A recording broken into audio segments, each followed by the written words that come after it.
Meninos e meninas, bom dia. Bom dia. Vamos lá. Eu estava falando uma coisa na minha oração, porque o Reino Maurício repetiu na palavra dele. A única maneira de nós não pecarmos é guardarmos a palavra de Deus em nosso coração. Porque o pecado é uma ansiedade, é um anseio de preencher alguma coisa dentro de nós. E quando o nosso coração está cheio da palavra de Deus, não há lugar para o pecado. E o salmista diz, no salmo que foi lido hoje: guarda a tua palavra no meu coração, guardei a tua palavra no meu coração, para não pecar contra ti. Nós estamos na quinta lição do nosso trimestre, que é trabalhando até Jesus voltar. E nós temos recebido lições muito importantes a respeito desse assunto. Hoje a lição está baseada no capítulo de número 4 de 1 Tessalonicenses, do versículo 13 até o capítulo 5, versículo 11. Por questão de economia de tempo não vamos ler, porque nós vamos citar durante o estudo algum dos versículos dentro do tema. E o assunto que trata essa lição hoje não é lá muito confortável, sabe? Porque trata da morte. Não gostamos de falar em morte, né? Mas, mais propriamente dito, Paulo está falando da situação dos mortos em Cristo na vinda de Jesus Cristo. Esse é o assunto da lição de hoje. Inclusive o tema do texto está lá: situação dos mortos em Cristo e a vinda do Senhor Jesus Cristo. Vamos ver como é que acontece isso aqui. Situação dos mortos em Cristo e a vinda de Jesus Cristo. E o tema da lição de hoje é a igreja, a comunidade da esperança. Igreja, comunidade da esperança. Quando se fala em morte, fala da morte, referindo-se a gente mesmo, é fácil, não? Realmente é fácil. Quando se fala, refere-se a gente mesmo. E geralmente nós dizemos: eu estou pronto para morrer, qualquer hora. Todo crente diz isso e pode dizer isso mesmo: você está pronto para morrer. Se acontecer, hoje ou amanhã, sei lá que dia acontecer, a gente está pronto, não é verdade? Para morrer. Então, quando se fala da gente, sempre a expressão é essa: eu estou pronto para morrer. Embora se sabe que não vai ser fácil, né? É como dizia o Chico Anísio: eu não tenho medo de morrer, mas eu tenho dó das pessoas que vão ficar, né? É verdade, a família vai sofrer, né? Imagina, a gente morrendo, a família sofre, a gente não quer esse sofrimento para a gente, está tudo muito bem, mas o pior é que, às vezes, como diz a Bíblia lá a respeito de um rei, que não me lembro quem foi, alguém se lembra? Ele morreu e não deixou de si saudade. Triste, não? É muito triste. Abrindo aqui um parênteses, eu quero dizer para os irmãos e para a Esther que está aqui hoje, eu tenho orado todo dia agradecendo pelos 25 anos que a Esther deu na missão. 25 anos essa irmã esteve como missionária, passando pelos sofrimentos que só ela pode contar e Deus sabe, né, Esther? Eu tenho colocado nas minhas orações um tempo para cá, mais um tema que é a igreja perseguida. Você sabe que tem irmãos nossos que estão presos em alguns países, irmãos nossos que estão passando por piores privações, que são maltratados fisicamente, moralmente, espiritualmente, por causa da sua fé. Eu me lembro lá a expressão de Apocalipse, né? Ser fiel até a morte, dar-te a coroa da vida. Eu custei entender esse versículo e entendi o seguinte: ser fiel, a minha salvação depende de eu ser fiel? Não está falando de salvação, tá? Ser fiel até a morte, dar-te o quê? A coroa da vida, não da salvação. E o sentido literal desse texto, como o livro de Apocalipse foi escrito, isso é um parênteses, viu, gente? Como o livro de Apocalipse foi escrito para consolar o povo que sofria naquela época, padecia como cristãos, o sentido é esse: ser fiel, ainda que você morra, e eu te daria a coroa da vida. Então esse é o sentido desse versículo que nós dizemos assim: ser fiel até a morte, dar-te a coroa da vida. O sentido mais literal dos versículos é esse: ser fiel ainda que você morra, por causa da sua fé, dar-te-ei a coroa da vida. Não tem outra lição não, viu? Foi um parêntese. E fechando aqui o parêntese agora, então eu estava dizendo que o pior elemento que morra nesse mundo, pode ter sido uma pessoa terrível nesse mundo, a verdade é que quase sempre alguém vai lamentar a sua morte, né? A não ser, como eu disse, como aquele rei que não me lembrei o nome dele essa semana, procurei, não encontrei, um rei que a Bíblia diz que ele morreu e não deixou de si saudade. Mas quando se pensa na morte de um ente querido, é doloroso pensar nisso. Outra coisa importante, meus irmãos, que a morte é uma realidade que não faz parte dos nossos pensamentos constantemente. Às vezes até nos esquecemos dela, mas basta a doença chegar para se temê-la. E outra coisa, a morte não é opção. A morte não é morrer ou não morrer, eis a questão, nada disso. O homem está... Como é a expressão lá de Hebreus capítulo 7, 27? Ao homem está ordenado a morrer uma vez. Depois disso vem o juízo eterno. Nós estamos ordenados a morrer. E aonde foi feito isso, essa ordem? Onde foi dada essa ordem? Onde se encontra? Lá no início de Gênesis, logo que Deus criou o homem, no capítulo 2 de Gênesis, versículo 16 e 17, Deus disse: de toda árvore do jardim podereis comer livremente, mas a árvore está no meio do jardim. Por que essa árvore estava no meio do jardim, hein? Não lá escondidinha em algum lugar. Está bem à vista. O perigo está bem à vista. E às vezes as pessoas são cegas, né? Os perigos da sua vida estão bem à vista, quase sempre, viu? Bem à vista. O que Deus quer que você respeite, que você obedeça, que você olhe e vê como ordem de Deus, está bem na nossa cara, desculpa a expressão. Está bem à vista. A árvore está no meio de jardim, nela não podeis comer. A ordem foi esta: porque o dia comer, certamente morrerás. Ao homem está ordenado morrer. E a serpente falou o contrário, né? Não podia fazer o que a serpente disse? Não podia o quê? Certamente não morrerás. Não, ela disse outra coisa. Quando Deus disse, não podeis comer, a serpente disse, Deus disse que você não pode tocar. Mentira, ela podia tocar naquela árvore. O diabo sempre faz a coisa assim um pouco mais complicada para a gente, entendeu? Quer deturpar a palavra de Deus. E nós, quando quer encontrar algum lugar que o diabo realmente tentou deturpar a voz de Deus, vai lá no livro de Gênesis. Primeiramente disse Deus para não tocar. Deus não disse para não tocar, ele disse: não coma.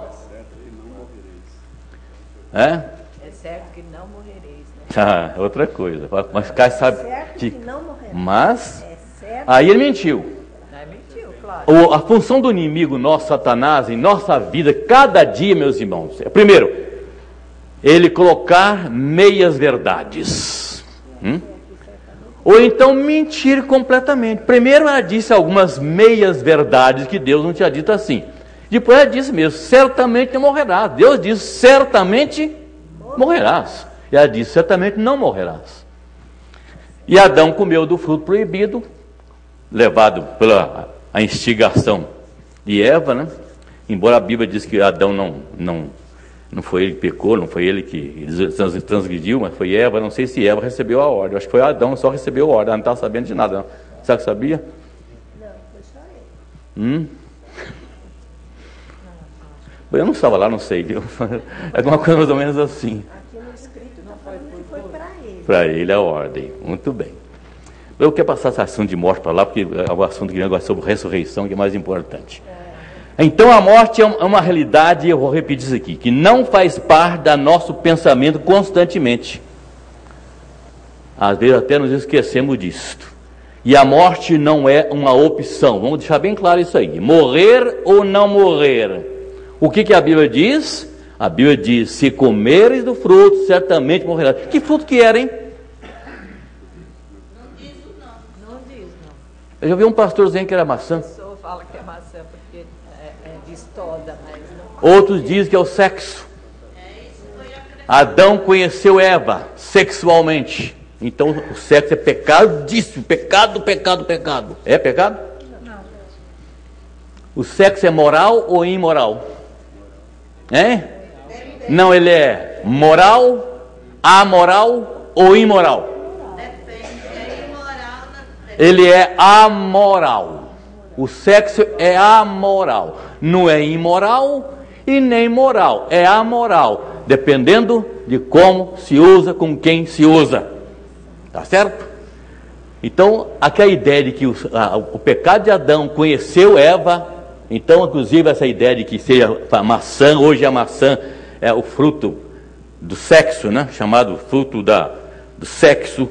Tem aquelas símbolo, a maçã com a mordidinha de um lado. E eu vi um pastor nessa igreja dizer um dia assim, a maçã, falei, pastor, dá licença, eu estava na classe escola e tal. Eu disse, é maçã? A Bíblia diz maçã? Ele disse, não, diz o fruto. Então, meu irmão, você não pode dizer que é maçã. Podia ser banana, podia ser outra fruta qualquer, sei lá que fruta que era, fruto proibido. Aonde está o veneno do pecado? Naquela maçã, maçã. O veneno do pecado estava naquela fruta? Não. Ele comeu e ficou envenenado o pecado? Não. Qual o pecado dos nossos primeiros pais, na verdade? Foi comer o fruto, o que era? Desobediência. Deus ordenou. Deus podia ter dado outra ordem. Deus podia ter dado uma outra ordem. E a ordem foi, não coma. Eles comeram, desobedeceram. E o pecado é sempre desobediência. Qual a definição do pecado teologicamente? É qualquer falta de conformidade com a lei de Deus ou transgressão dessa lei. Não é só atos, mas pode ser também omissão. Por isso pecamos por pensamento, por palavras, por ação, por omissão. Pelo que eu fiz, pelo que eu deixei de fazer. Por aquilo que eu falo, o que eu penso. A coisa mais séria é essa, né? Eu penso. O pensamento também é pecado. O diabo não pode entrar em nossos pensamentos. Ele joga lá. Se você aceitou, é seu. Se você aceitou, a partir do momento que você aceitou, você torna responsável por ele. Quantas vezes se morre? Uma vez só. Esse versículo aqui, que diz, como é que o versículo diz? Ao homem está ordenado morrer uma só vez. Essa expressão, uma só vez, combate a célebre doutrina espírita da reencarnação. E há muita gente que se diz não ser espírita e acredita na doutrina da reencarnação. Doutrina segundo a qual o espírito passa por encarnações diversas até a suprema perfeição. É bem parecido com a doutrina do universalismo, que significa todo mundo no final vai ser salvo. Bom, o sentido ainda é esse, né? A pessoa vai se reencarnar, o espírito, a pessoa morre, o espírito vai reencarnar em um outro corpo, uma pessoa que nasce naquele dia, e assim por diante. E como eu disse, o sentido é que vai se reencarnando até atingir a perfeição completa. Então, é a doutrina do universalismo. Afinal, no fim, todos serão salvos. Todos passarão pela reencarnação e vão chegar à salvação. No fim, todos serão salvos. A ideia é bem parecida com a doutrina católica romana, chamada purgatório. Existe purgatório? Não.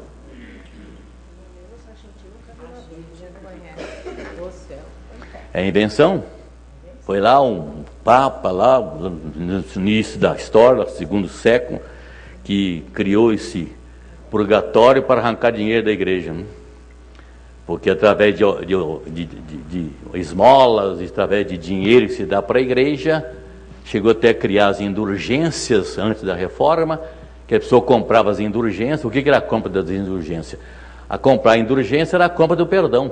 A pessoa comprava um papelzinho que declarava que ela estava livre dos seus pecados, e então aquilo ia, e dizia o pregador das indulgências, virou um comércio terrível, que encontrava indulgências até nos barzinhos para comprar, não só nas igrejas, virou um comércio terrível, por isso que foi irritando o monge Martinho Lutero, e então chegou até o dia do 17 de outubro de 1517 e proclamou a reforma, baseado somente nessa última gota que encheu o copo da sua paciência. E eles diziam, pregavam, dizendo que era só o dinheiro bater no fundo da caixinha, pum, a alma lá da pessoa que estava lá no purgatório voava para o céu. Bonito, né? Bem romântico, bem bonitinho, mas não é verdade, né? Não é nada verdade. Então o universalismo, essa expressão morrer uma só vez, além de muitas lições que essa expressão traz, né? Ao homem está ordenado morrer uma só vez, depois vem o julgamento final. Além de outras lições de trás, traz também a doutrina, derruba a doutrina, obrigado, diaconisa, derruba, portanto, a ideia de reencarnação, doutrina segundo a qual o espírito passa por encarnações diversas até a suprema perfeição. Morre-se uma vez só. A doutrina do purgatório, eu estou abrindo aqui um parênteses, mas não está dentro da lição, mas faz parte da nossa lição. Se não fazia antes, faz agora. A doutrina do purgatório é a doutrina católica romana, baseada em 2 tipos de pecados. Biblicamente só existe um tipo de pecado. Todo pecado é mortal. A alma que pecar, morrerá. Mas a Igreja Católica criou a doutrina do purgatório baseada em 2 tipos de pecado: o pecado mortal e o pecado venial. Se você pecar o pecado mortal, você está desgraçado mesmo, acabou, não tem mais jeito. Mas se o pecado é venial, você vai para o purgatório. É purgar os seus pecados lá. Você vai pagar suas penas no purgatório, né? A palavra purgatório não tem nada com pulga. Purgatório, purgar, né? Vai purgar os seus pecados no purgatório, e de lá você é um pouquinho também de universalismo, né? Um pouquinho diferente, porque se você pecou o pecado mortal, você não tem jeito mesmo. Mas o pecado é venial. Vocês cometeram que tipo de pecado até hoje, hein? Eu peguei todos os meus pecados até hoje, foram mortais. E se não me arrependesse deles, eu estava no inferno de cabeça para baixo, como todos nós. Mas pela misericórdia de Cristo, pela graça que nos envolve, Deus resolveu nos salvar. Quando é que Deus te salvou, meu caro Humberto? Com o sangue dele na cruz. Quando você foi salvo? Foi escolhido para ser salvo? Antes da fundação do mundo. Beleza, gostei dessa expressão. Antes da fundação do mundo. Por isso que eu disse que um sermão que eu preguei aqui há pouco tempo atrás, que Deus nos amou antes de nos criar. Deus nos amou depois que nós pecamos. Deus nos amou em Cristo Jesus. Encontrou merecimento, olhou para meus olhos assim, esse camarada tem uns olhos bonitos. Não o meu, né? Vamos dizer do Humberto aqui. Aí a carequinha dele, o rapaz é distinto. Vou salvar esse homem, é isso? Pelos meus cabelos. Pelos seus cabelos, é difícil. Você recebeu aquele shampoo domingo, né? Então, o seguinte, não foi nada disso. Lá no livro de Deuteronômio, uma coisa interessante. Deus nos ama não porque somos um povo diferente dos outros, nem porque somos um povo maior do que os outros, não somos um povo diferente dos outros, porque Ele nos amou. Acabou. Por que me amou? Sei lá por quê. e amando-nos, e nos deu a salvação em Cristo Jesus. Então, pecado venial. A lição diz que o povo de Deus vive de esperança. Eu vou pedir alguns textos para vocês lerem rapidinho aí. Os internautas que estão assistindo, desculpe se você não ouvir a leitura, você anota lá. Paulinha, Paulinha está aí. Um dia, Paulinha, eu estava pregando aqui de manhã na escola dominical, apareceu lá, Paulinha, estou te ouvindo. Lembra, Paulinha, disso? Ei, obrigado. Lá no interior. Nunca esqueci disso, hein? Leia aí para mim Romanos 15, 13. Rapidinho, quem encontrar primeiro para ler, o presbítero Rinaldo não está aqui, já estaria lendo nessa altura, né? O que diz aí? Eu disse que o povo de Deus vive de esperança. O que a Bíblia diz aí? Tem um versículo que eu coloquei aqui, como um versículo, vamos dizer, suplementar, ou paralelo ao texto da lição de hoje. Leia.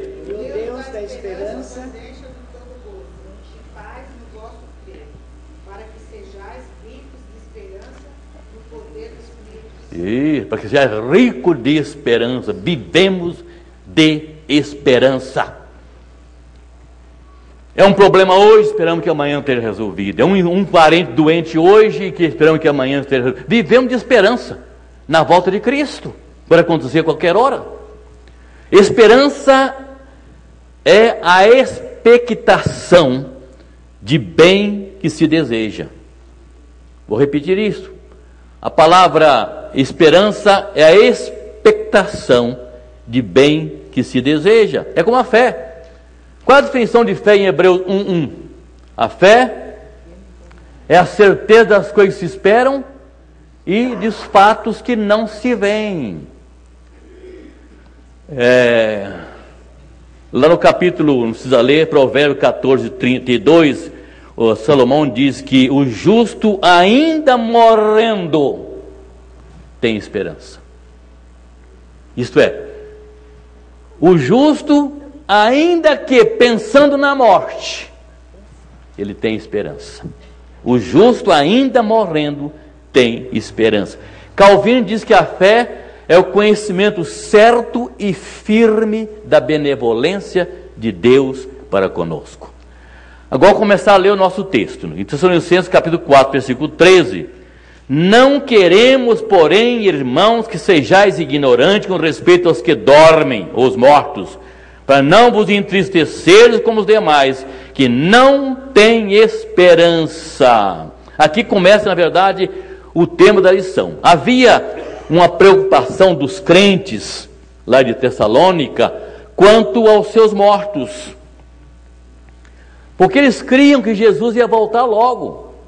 O versículo 17 desse texto diz o seguinte: depois nós, os vivos, os que ficarmos, seremos arrebatados juntamente com eles entre nuvens. Eu vou ler várias vezes esse texto aqui, porque ele é citado várias vezes. Nós, os vivos. Quem é esses nós, os vivos, que Paulo fala aqui? Ele. O povo estava vivo naquele tempo.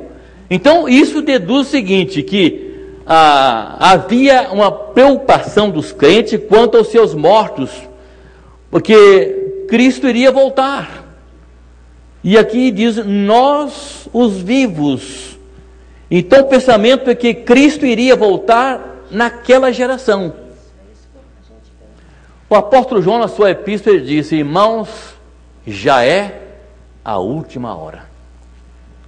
Note bem que no tempo de Paulo as coisas foi tão séria, essa crença que Cristo voltaria logo, que a pessoa nem ia trabalhar mais. Eu tinha aí R$1.000 no bolso, aí, para que trabalhar mais? Vai morrer logo. Vai ficar para quem se dirá? A turma começou a ficar folgada em casa, não trabalhar mais. E que Paulo disse? Quem não trabalha, não coma. Irmãos, vão trabalhar. Embora se Cristo vai voltar no fim de semana, vai trabalhar até lá. Então criou aquela ideia que Cristo ia voltar logo. Entende? Nós, os vivos, o pensamento é que Cristo iria voltar naquela geração. E outra coisa interessante, quando Paulo diz, porém, irmãos, não sejais ignorantes, há uma coisa interessante. Primeiro, a volta de Cristo seria algo tão maravilhoso. Eles criam nisso, que a volta de Cristo seria tão maravilhosa, Cristo estava voltando cheio de glória, não um Cristo maltratado, não um Cristo com a coroa de espinho, todo esbofeteado, cuspido, não era um Cristo assim não, era um Cristo que voltaria cheio de glória. Então aquelas pessoas diziam o seguinte: que pena, meu pai já morreu, minha mãe já morreu, alguns parentes meus já morreram, e eles não vão ver Cristo voltar, que pena. Está muito alto mas diminui um pouco o volume do microfone, por favor. Então eles diziam o seguinte: para quê? Que pena, Jesus vai voltar e vai ser algo tão bonito e nós vamos ver, nós vivos, né? Imaginavam assim. Mas meus parentes já morreram. Eles vão ser privados de ver isto a volta de Cristo tão importante, não vão ver a volta de Cristo, que vai ser tão lindo e maravilhoso. Então Paulo diz o quê? Não queremos, porém, irmãos, que sejais ignorantes com respeito aos que dormem, para não vos entristecerem como os demais que não têm esperança. E aqui ele começa o seguinte, note bem, versículo 16, ele diz: portanto o Senhor mesmo, dada a sua palavra de ordem, ouvida a voz do arcanjo, a ressoada trombeta de Deus, descerá dos céus, e os mortos em Cristo ressuscitarão primeiro. Eles vão ver antes de nós. Se acontecer a volta de Cristo, nós aqui estivermos vivos, os nossos parentes mortos vão participar primeiro. Eles vão ressurgir, eles vão ressuscitar primeiro. Ainda continua aqui, acompanha o versículo 17. Depois nós os vivos, os que ficarmos, seremos arrebatados juntamente com eles entre nuvens, para o encontro do Senhor nos ares, e assim estaremos para sempre com o Senhor. Consolai-vos uns aos outros com esta palavra. Hein? A coisa que eu mais gosto é essa última parte dele, e assim estaremos para sempre com o Senhor. Eu vou destacar isso aqui também, que me chamou muita atenção. Então note bem, meus irmãos, o que Paulo disse: vocês estão preocupados com seus parentes não vão ver a volta de Cristo? Vão ver sim. Aliás, eles vão ressuscitar primeiro. Antes de vocês serem transformados em corpo espiritual para encontrar com Cristo nos ares, eles vão levantar da sepultura. Eles vão ressurgir. Olha que coisa interessante, gente. Que coisa interessante. Muitas vezes, nossos irmãos, então ele diz: não sejais, porém, irmãos, não queremos, porém, irmãos, sejais ignorantes com respeito aos que dormem. A palavra ignorante às vezes tem um sentido meio assim, né? Meio... fulano é ignorante. Todos nós somos ignorantes de alguma coisa. Vocês sabem tudo? Eu também não sei tudo. Tudo aquilo que eu não sei, eu sou ignorante a respeito daquilo. Então ele chamou a pessoa meia dura e diz: não sejais ignorante com respeito aos que dormem. Porque quando Cristo voltar, os nossos parentes salvos, viu? É isso que eu ia perguntar. Nesse texto, são salvos e só os salvos? Eu sabia que ia perguntar isso. Eu vou dizer, eu preciso dizer no final onde os não salvos vão ressurgir. Aqui está falando de ressurreição de salvos. Os não salvos também vão ressurgir um dia. Dá um tempo. Vem depois. Depois que Cristo voltar, eles vão ficar 1000 anos enterrados lá. Só depois de 1000 anos vão levantar. Que no título fala, mortos em Cristo. Então eu sabia que alguém ia pensar nisso. Quais sabia quem é que perguntava isso? É verdade, é interessante, é bom. Muitas vezes nós erramos por ignorância. Muitas vezes nós erramos por ignorância. Nós sofremos por ignorância. Nós perdemos privilégios na vida por causa de ignorância. Somos derrotados por ignorância. Jesus disse: vós errais, não conhecendo as Escrituras. O que está acontecendo com aqueles discípulos é que eles não conheciam a Escritura. Eu estou preparando um sermão, pregar sobre esse assunto. O tema será a síndrome da igreja de portas fechadas. Jesus ressuscitou, foi buscar os discípulos, estavam fechados. 8 dias depois ele voltou, onde eles estavam? Portas fechadas. Então, o sermão será nesse sentido. A síndrome da igreja Não, hoje não. Hoje é o Reino Maurício. Ele trocou comigo. Olha o boletim aí. Essa semana me ligou para eu trocar. Aí seria hoje, na verdade. Ele ainda não afiou, né? Ainda não afiou, né? Afiou? Esse sermão. Não, eu estou amolando ele lá ainda. Por que você pensa assim? Não. Hein? Vai ser machucar? Não, verdade. Lembra-se que a bala de Deus é o quê? É uma espada. O que significa isso? Quando você vai levar aqui para bater nos outros, corta suas costas. Aí corta os outros. É isso aí, a palavra de Deus é assim. Aliás, eu toda a minha vida disse, quando eu preparei uma mensagem, eu pensei, essa mensagem serve para mim. Então eu vou pregar para a igreja. Embora muitas vezes me disseram que eu preguei carapuça para os crentes, né? Eu preguei a mensagem, fulano, tá com raio de mim, foi lá, tá pregando por mim, para mim, já falei isso dia aqui, lembra? Tá pregando para mim, pregou para mim um sermão duro aí, falei, que bom que Deus está falando com você, meu irmão. Porque o dia que você ir na igreja, o sermão vai entrar aqui no ouvido, sair no outro, você pode ir embora, você está completamente perdido. Porque Deus tem que falar com você, seja o pregador que for. Se o pregadorzinho que vai lá falando com muita dificuldade, se ele pregou a Bíblia, ela vai falar com você, porque a palavra de Deus não volta vazia. Ela faz o efeito. Nem ser o pregador mais leigo, mais simples, vai pregar a Bíblia, a não ser que fala bobagem. Fala bobagem, não fala para ninguém. A palavra de Deus não fala para ninguém. Então, vocês estão me atrapalhando, viu, gente? Desculpa aí. Então é o seguinte, desculpe. Sejam... A ignorância diz, né? Nós somos derrotados pela ignorância. O meu povo, lá em Isaías, Deus disse, o meu povo está sendo derrotado por falta de conhecimento. E é por causa da ignorância, meus irmãos, que certos crentes são levados por falsos ensinos. Sempre houve isto. Esses falsos ensinos estão acontecendo todos os dias, aumentando, pululando por aí, cada dia. E é por pela ignorância que certos crentes são levados por falsos ensinos, falsas doutrinas, falsas crenças. Vocês sabem que estão passando um momento difícil com a saúde da minha esposa e da minha filha. Muito difícil. Orem bastante que amanhã nós vamos ter ou um evangelho, uma boa notícia, ou não.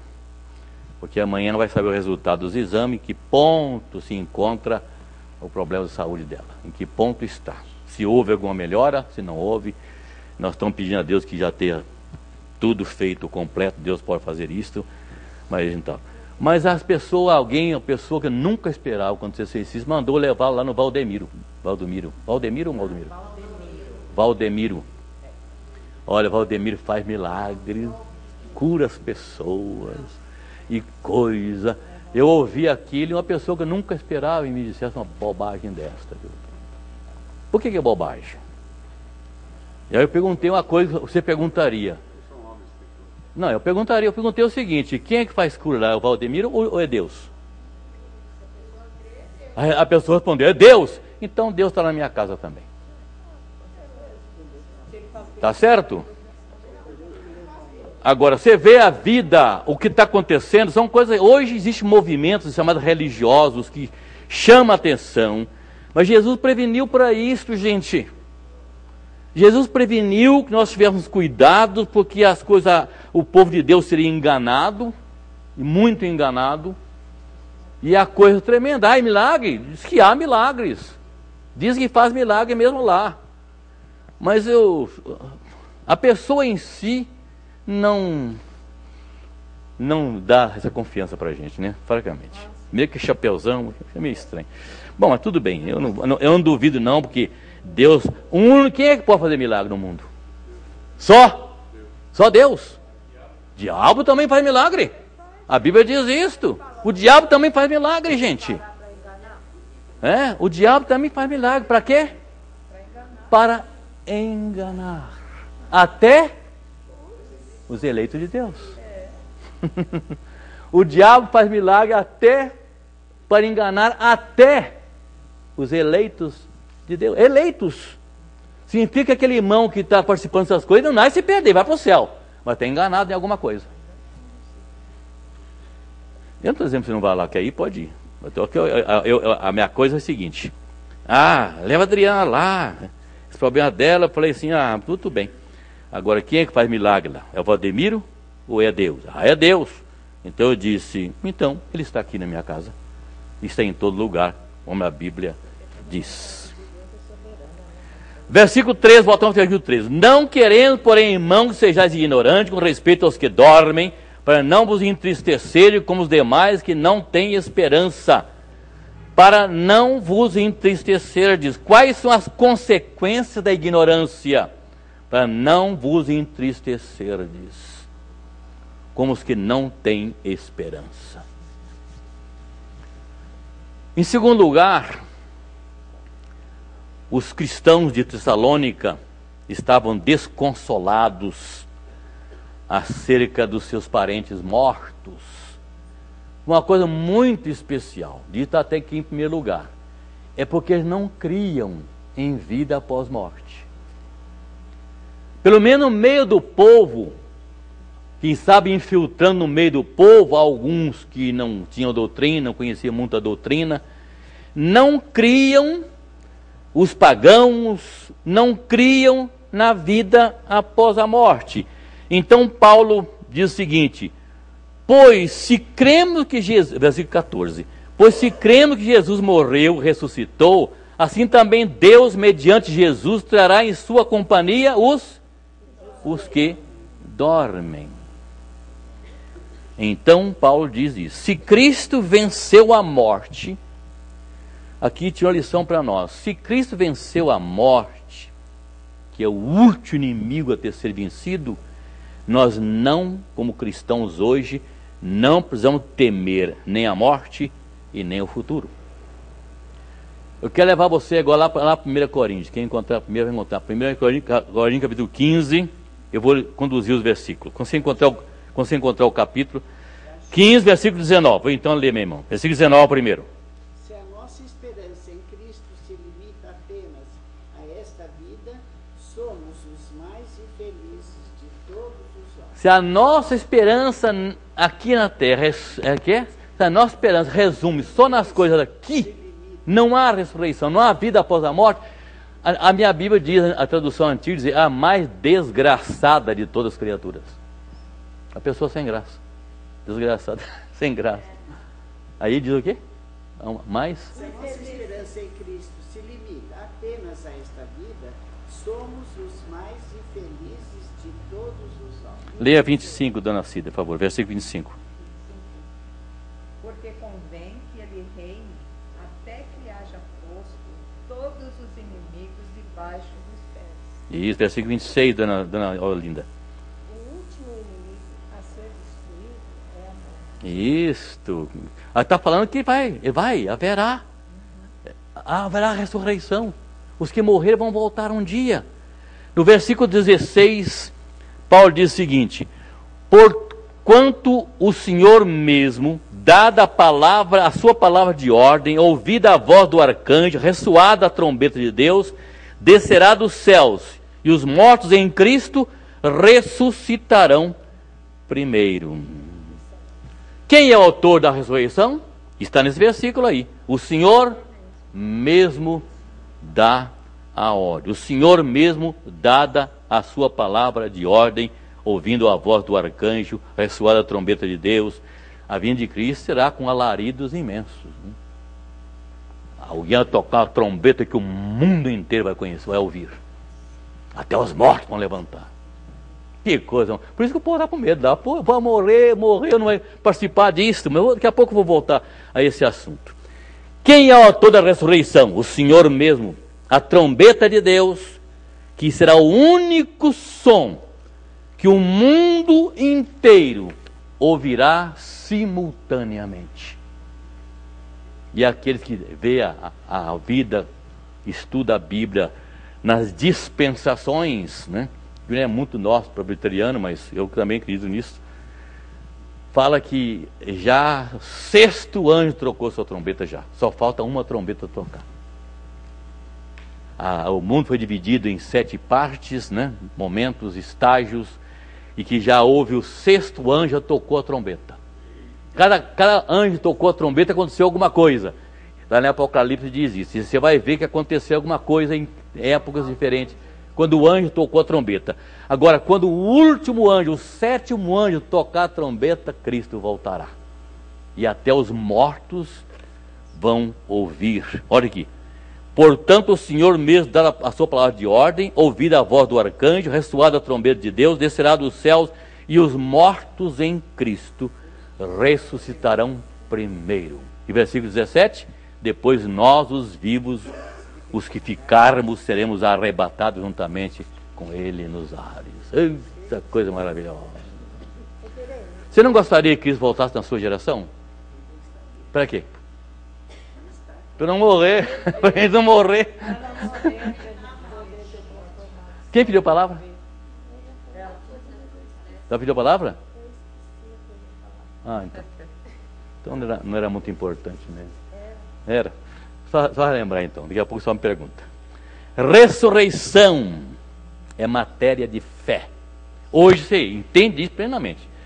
Ressurreição é matéria de fé. Se cremos na ressurreição de Cristo, também devemos crer na ressurreição dos crentes. Vamos voltar lá ao capítulo 15 de... Está aberto ainda 15 de 1 Coríntios, não? Ah, mas não. Pode ser que vai haver pessoas que não conhecerão a segunda morte, não é? Não vão morrer, não vão estar... Claro que se você voltar hoje, por exemplo, não há ninguém que vai morrer. Até, não vão ser arrebatados. Né? Receberemos corpos gloriosos para ir com o Senhor para os ares. Né? Alguém assistiu aquele filme, Arrebatamento da Igreja? É coisa fantástica, terrível. Pessoas que estão lá, o pessoal subindo tudo de roupas brancas, e ele fica, aquele texto de Jesus Cristo lá. No que dia me dirão, Senhor, em teu nome fiz milagre, em teu nome fiz isso, eu fui o povo do Valdomiro, eu fiz o quê? Não vos conheço. E os outros vão subindo de vestes brancas, e aquele também quer subir, mas não sobe. Porque o texto diz o quê? Versículo 14, se não me engano. Se cremos que Cristo morreu e ressuscitou, assim também Deus, mediante Jesus, trará em sua companhia os que dormem. Gente, maravilhoso. Eu gostaria de ficar até a volta de Cristo. Quem sabe vendo com uns anos, até 100 anos, estou aqui ainda. Quem está com o Coríntios aberto 15 aí? Você vai ler um texto comprido, hein? Capítulo 15, versículo 12 até os 18. Leia esse texto aí, presta atenção. Esse é muito importante. 1 Coríntios 15, 12 a 18. Ora, se é corrente pregar-se que Cristo... Presta atenção. Ora, se é corrente pregar-se que Cristo ressuscitou dentre os mortos, como, pois, afirmam alguns dentre vós que não há ressurreição de mortos? E se não há ressurreição de mortos, então Cristo não ressuscitou. Sim. E se Cristo não ressuscitou, é vã a nossa... Estão perdendo tempo aqui. É vã a vossa fé. E somos tidos por falsas testemunhas de Deus, porque temos asseverado contra Deus que Ele ressuscitou a Cristo, ao qual Ele não ressuscitou, se é certo que os mortos não ressuscitam. Porque se os mortos não ressuscitam, também Cristo não ressuscitou. E se Cristo não ressuscitou, é vã a vossa fé, e ainda permaneceis nos vossos pecados. E ainda mais, os que dormiram em Cristo pereceram. Os que morreram em Cristo perecerão. É o que aconteceu na igreja de Salônica. Por isso que Paulo disse isso, não quero que vocês sejam ignorantes a respeito dos que dormem. Aí começou esse texto nosso, a lição de hoje, que trata da igreja, a comunidade da esperança. A respeito aos que dormem, voltando ao versículo 13. Não queremos, porém, irmãos, que sejais ignorantes com respeito aos que dormem. O que quer dizer aqui os que dormem? A palavra dormir vem lá do Velho Testamento. Quando nós lemos lá no Velho Testamento, falamos fulano dormiu com seus pais. Significava morreu. Então no Velho Testamento a palavra morrer referia-se dormir, que vem do Velho Testamento, referia-se a morrer. No Novo Testamento refere-se à morte dos crentes. Dormir no Senhor refere-se à morte dos crentes. Lá no Velho Testamento referia a todo mundo que morria. Morreu fulano e tal e dormiu com os seus pais. Então se diz, o crente não morre, ele dorme. É a expressão que nós usamos. O crente não morre, ele dorme no Senhor. Há quem interprete a palavra dormir literalmente. E há doutrinas baseadas nisto. Há quem interprete a palavra dormir literalmente, repouso inconsciente. É a doutrina bem parecida com a doutrina do aniquilismo.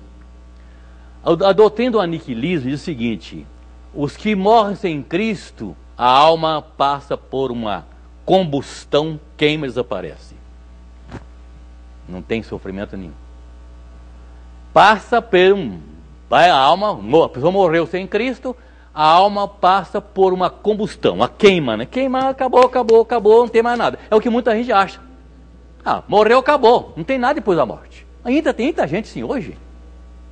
Os próprios testemunhos de Jeová que pregam tantas coisas creem nisto. Acabou, morreu, porque se morre, acabou tudo, para que prega o evangelho então? Deixa acontecer como está acontecendo por aqui. Creem? Verdade. Não, essa coisa é meio... as coisas é o seguinte, por Paulo, não sejais ignorantes. Porque a ignorância leva a pessoas a fazer tanto tropeço nas doutrinas. Eles são contra um tipo de doutrina e aceita outra, e que as duas precisam estar em harmonia. A palavra de Deus é uma harmonia total. Mas há pessoas que são ignorantes nesse sentido. Elas creem em alguma coisa, não creem em outras coisas, que aquela que ela crê depende da outra. Então, às vezes, acontece isso, né?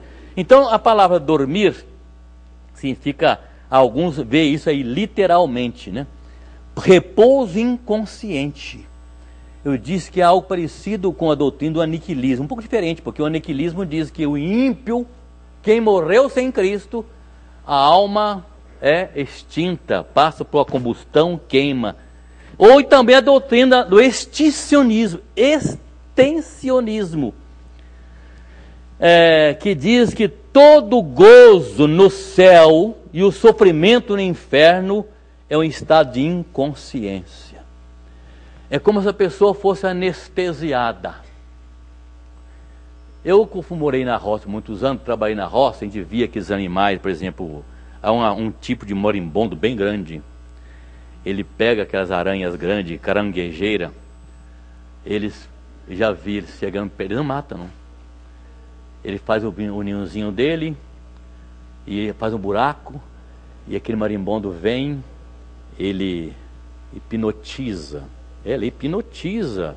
a aranha, ela não morre. Porque se ela morrer, ela vai apodrecer. Ele arrasta para dentro da sua toca e põe seu ovinho em cima. E aquele ovinho vai virar um outro marimbondo e vai pegar a aranha viva, mas inconsciente. Estou usando essa expressão porque eu vi muito disto, porque a doutrina, essa doutrina de inconsciência, repouso inconsciente, a doutrina do aniquilismo ou doutrina do extincionismo, que diz que tanto o gozo no céu como o sofrimento no inferno é um estado de inconsciência, como se você chegasse lá e está anestesiado. Agora, o que iria acontecer, tanto faz. Alberto, lê para mim rapidinho um texto aí, leia para mim, por favor, a parábola do rico e Lázaro. Vamos provar isso aí, se é verdade ou não, né? Você não sabe onde está? Também não sei.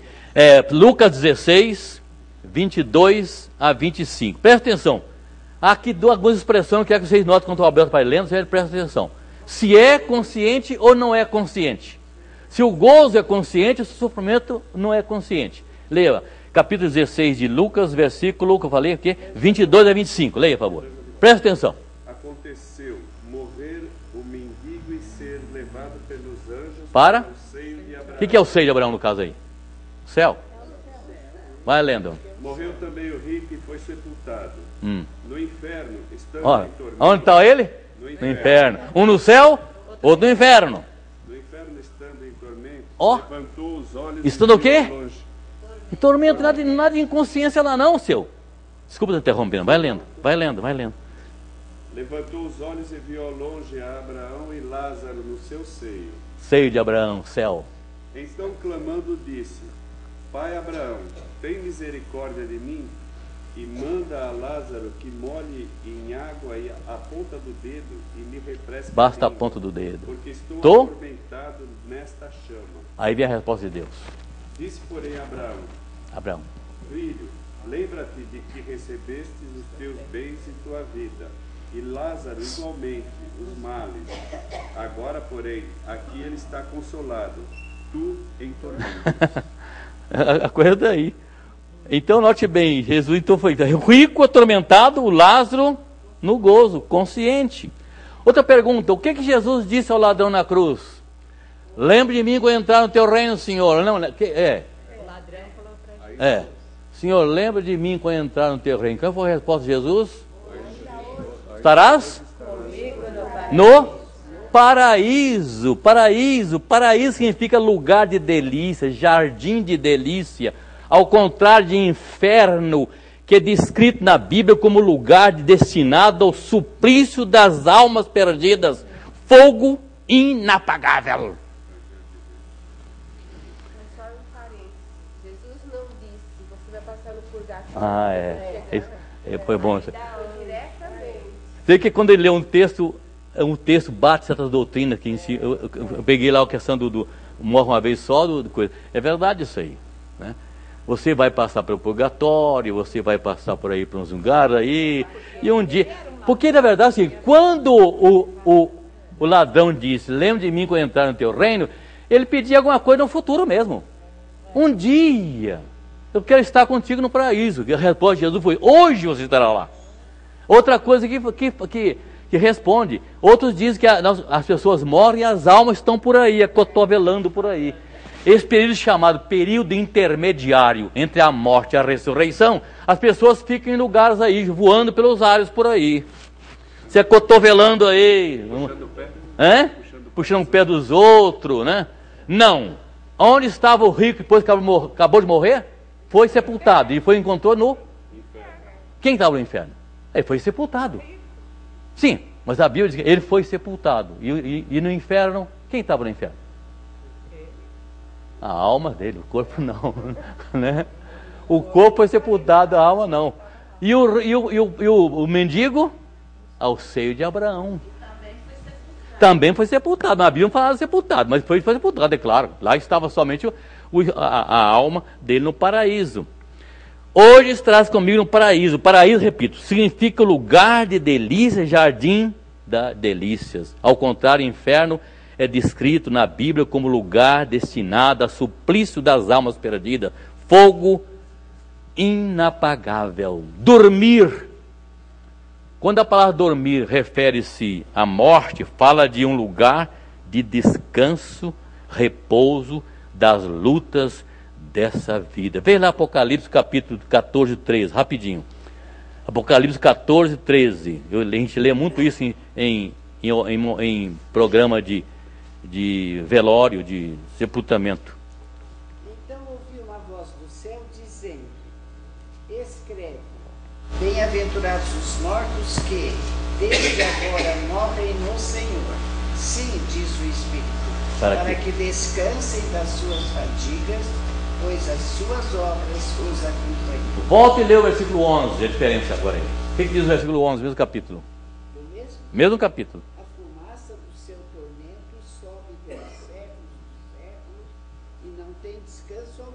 Nem de dia nem de noite, os adoradores da besta e da sua imagem, e quem quer que receba a marca do seu... O primeiro falou de quê? Do justo, do descanso do seu sofrimento, e o outro falou do ímpio, onde o fogo não se apaga e o sofrimento é eterno, né? A Bíblia fala de dois grupos de salvos no dia da volta de Cristo. Notaram isso aqui? Perceberam que a Bíblia fala de dois grupos de salvos no dia da volta de Cristo. Quais são esses dois grupos? Que dormem e os que estão... Muito bem. Você está matando toda, Raul. Beleza? os vivos e os mortos. Versículo 15 diz isso. Ora, ainda vos declaramos por palavra do Senhor, isto, nós os vivos que ficamos até a vinda do Senhor, de modo algum precederemos os que dormem. Aqui, então, dois grupos de salvos na volta de Cristo. Quais são eles? Os vivos e os mortos. Os vivos e os mortos. Alguém podia ler, por favor? Não, antes disso, que eu ler o versículo 16. Portanto, o Senhor mesmo, dada a sua palavra de ordem, ouvindo a voz do arcanjo, ressoada a trombeta de Deus, descerá dos céus, e os mortos em Cristo ressuscitarão primeiro. Deus, mediante Jesus, trará em sua companhia os que dormem. Alguém podia abrir rapidinho João capítulo 5, versículo 25. Evangelho de João 5, 25. Eu queria terminar a lição e o tempo está acabando, né? Rapidinho.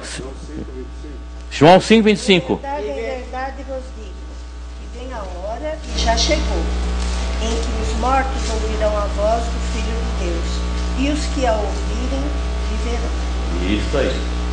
Então, Senhor, aqui eu dizia que há dois contigo. Com a voz do arcanjo, o sonido da última trombeta, os crentes sobreviventes serão transformados num piscar de olhos. Olha aqui. Depois nós, os vivos que ficarmos, seremos arrebatados juntamente com eles entre nuvens para o encontro do Senhor nos ares, e assim estaremos para sempre com o Senhor. Vamos voltar lá em Coríntios 15. Eu estou fazendo aqui uma comparação entre uma coisa e outra. Se alguém precisa deixar até aberto já aí, porque vai ser difícil. Agora o versículo 51 a 57. O versículo 17 ali, né? Capítulo 15 de 1 Coríntios, versículo 15, 51 a 57. Eis que vos digo um mistério. Nem todos dormiremos, mas transformados seremos todos. Uhum. No momento, no abrir e fechar de olhos, ao ressoar da última trombeta. A trombeta soará, os mortos ressuscitarão incorruptíveis, e nós seremos transformados. É isso aí. Até aí é bastante. Jesus descerá do céu de forma visível. Apocalipse 1:7. O tempo já acabou, meu. Apocalipse 1:7. Se você for rápido, dá para ler. Apocalipse 1:7. Alguém já abra Atos 1:11, por favor. Cristo vem com as nuvens, o quê? Todo olho o verá. Vocês sabem que os adventistas têm marcado a volta de Cristo desde 1800 e pouco. E como não acontece nada, para não ficar feio, diz, ele voltou em algum lugar invisivelmente. Cristo voltará visivelmente. Todo olho verá. Até o olho daquele que o traspassou com a lança vai vê-lo. E não vai fugir, não. E em Atos 1:11, o que diz lá? Eles disseram, varões galileus, por que estáis olhando para as alturas? Esse Jesus que dentre vós foi assunto ao céu, Voltará. irá do modo como viste. Como foi? Visível. Visivelmente. Quais foram as últimas palavras de Jesus? Aqui é curiosidade só. Testando a sua atenção. Quais são as últimas palavras que Cristo disse antes de ser assunto ao céu? Está na Bíblia. Hein? Qual foi as últimas palavras que Jesus disse antes de ser levado ao céu? Aos olhos que as pessoas apareceram, voltou até hoje. Não. Isso foi o apóstolo que disse. O que ele disse? Eu não posso perder tempo, gente. Mas recebereis poder ao descer sobre vós o Espírito Santo, e sereis minhas testemunhas até os confins da terra. Dito isto, levou-se às alturas aos olhos daqueles homens. Olha, é curiosidade, só ver. Curiosidade. E Jesus descerá do céu de forma audível. O versículo 16 do texto diz o seguinte, olha aqui. Portanto, o Senhor mesmo, dada a sua palavra de ordem, ouvida a voz do arcanjo, ressoada a trombeta, vai ser um barulho. Então a volta de Cristo será audível. Todos verão e todos ouvirão. De forma majestosa. Primeiro, não dá tempo para ler mais, hein? 2 Pedro 1,16. E na condição de juiz. E onde será o encontro do Senhor com os crentes? Aonde Cristo vai encontrar? Nos ares, na nuvem. Veja o versículo 16. Olha aqui.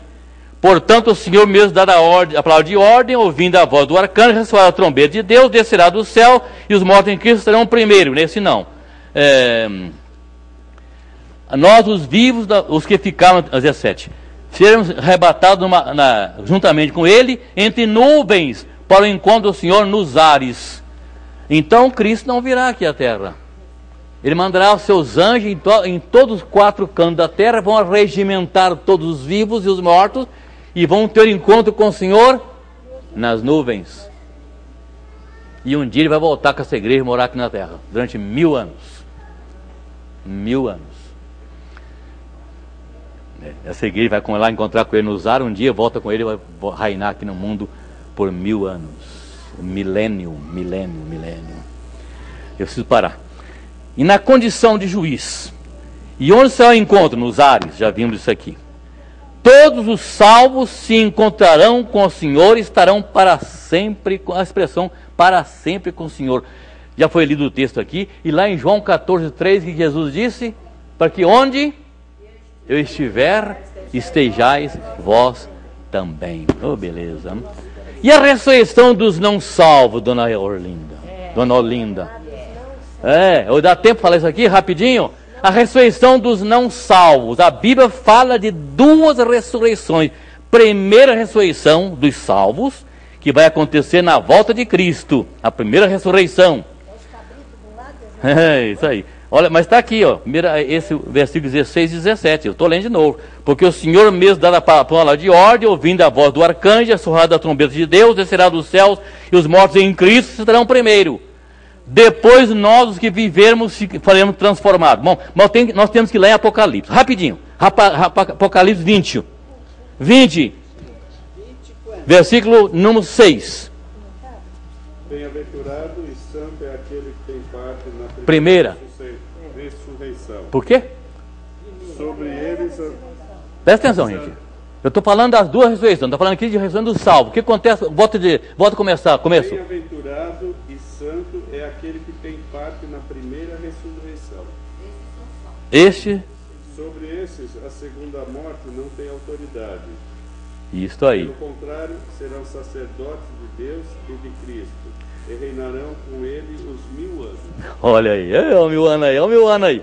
A segunda ressurreição é dos não salvos, que vai se dar após 1000 anos. Leia quem? Você está aberto aí, Alberto? Leia o versículo 5 agora. Os restantes dos mortos não reviverão, até que se completasse os 1000 anos. Esta é a primeira ressurreição. Essa palavra está fora, né? Esta primeira aqui não refere-se a esse fato aí, mas ao anterior, os versículos anteriores. Então vai ficar gente viva aqui? O quê? Morta? Depois de Cristo. Depois que os crentes forem arrebatados. Claro, o mundo continua do mesmo jeito. Continua. Alguém chama, mas cara, cadê fulano? Um será levado. Será deixado. Serão 2 trabalhando no moinho, um será levado. Serão 2 numa cama, um será levado. No dia a mulher não é crente, o marido é crente. No dia seguinte, cadê o marido? Que safado está onde? Aconteceu, não está aqui. Ou contato a mulher, cadê? Não apareceu. Alguém diz, não, minha mulher também desapareceu em casa, meus filhos também desapareceram. Meus pais foram embora, desapareceram. Foram arrebatados. E o mundo continua. E de acordo com a Bíblia, um dia eu vou tratar esse assunto. Vocês pediram um dia, eu falei, não ia falar, no fim estou falando, está vendo aí? Então haverá um período chamado 7 anos de tribulação no mundo. Sem igreja aqui, é naquele período que vai acontecer que é a expressão do Amós. Vão procurar a palavra de Deus do Oriente ao Sul, correrão do mar ao mar, procurando a palavra de Deus para ouvir, e não ouvirão. Nesse povo não terá ninguém pregando. Mas eles poderão ser salvos, não? Nem pergunta isso, pelo amor de Deus. Deixa eu perguntar. Mas ele não vai enviar aquelas 2 testemunhas que falam? Eu tenho que dar esse estudo de completar esse estudo, porque hoje não dá para falar isso, né? Não dá. Porque o que a Bíblia diz, que no período da grande tribulação, Israel inteira será salva. Esse inteiro significa Israel para Israel, nação. E haverá umas duas testemunhas. Quem será um? Quais serão essas duas testemunhas que virão para pregar o evangelho aqui? E virão do céu. E depois vão morrer. Quem está lá e não morreu ainda? Moisés não. Enoque. Duas testemunhas voltarão a pregar. Ficarão aqui 100 e tantos dias, 3 anos e meio, pregando o evangelho. Depois morrerão, ficarão na praça, ninguém vai enterrar. Tanta raiva que eles têm dele, ficará, depois de alguns dias, uma voz diz: vem para cá. Eles sobem para o céu. Está aí, está no Apocalipse, Daniel, pode ler isso aí. Estou falando, mas eu preciso de uma lição outro dia, demorada para isso. Eu quero terminar aqui. Então, Paulo, meus irmãos, Jesus, no capítulo 5 de João, versículos 28 e 29, eu precisava que alguém lesse isso aqui, se der tempo. João 5, 28 e 29, nós passamos o tempo. Não deu sinal aqui dentro, já deu sinal, claro, mas não estou aqui. Vai lá, rapidinho, João 5, 28 e 29, não gosto dessa hora. Não vos maravilheis disso, porque vem a hora em que todos os que se acham nos túmulos ouvirão a sua voz e sairão. Os que tiverem feito bem para a ressurreição da vida e os que tiverem praticado o mal para a ressurreição dos duas ressurreições dos justos e dos ímpios. Uns ressuscitam para a vida eterna, outros ressuscitam para a condenação eterna. E Paulo diz no capítulo 4, versículo 18, para terminar. Ele diz o seguinte: consolai-vos, pois, uns aos outros com estas palavras. Paulo, então, nos recomenda a nós vivermos e nos encorajarmos a vivermos nesse mundo tão difícil em que vivemos, porque um dia vai acontecer algo maravilhoso para conosco. A vinda do Senhor Jesus será repentina, como o relâmpago que sai do Oriente até o Ocidente. Mateus 4, 27. Sabe-se quando mais, não se sabe quando vai acontecer isso. A expressão é esta: não se sabe quando o dia que Cristo voltará, mas a Bíblia nos dá sinais. Alguém já viajou para o interior aqui? Por exemplo, eu me lembro quando eu fui para Marília, a cidade por aí, nunca tinha ido lá. De repente encontrei uma placa: Marília a 20 quilômetros. Daqui a pouco, Marília a 10 quilômetros. Eu não conheço Marília, mas estou sabendo que está chegando. Daqui a pouco uma placa: seja bem-vindo a Marília. Os sinais estão aí. Cristo já deu sinais. Ele está chegando. Os adventistas usam uma frase muito bonita: Jesus está voltando. Está preparado? Fala, dona.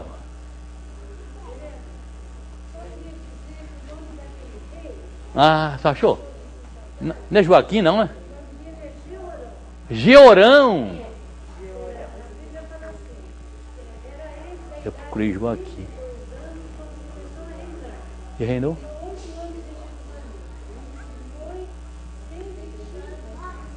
Então o rei Georão, ele governou alguns anos, 8 anos, e morreu sem deixar de si saudade. Que Deus abençoe. Vamos ficar de pé, vamos orar. Ora, Alberto, para nós. Faz favor. Senhor Deus e Pai, graças a Ti damos, Pai, por poder estar aqui, Pai. O Senhor nos trouxe, apesar dos nossos pecados, para que nós pudéssemos ouvir a Tua voz, Pai. E entender, Pai, a Tua palavra, a Tua verdade para a nossa vida. Pai Santo, Pai amado,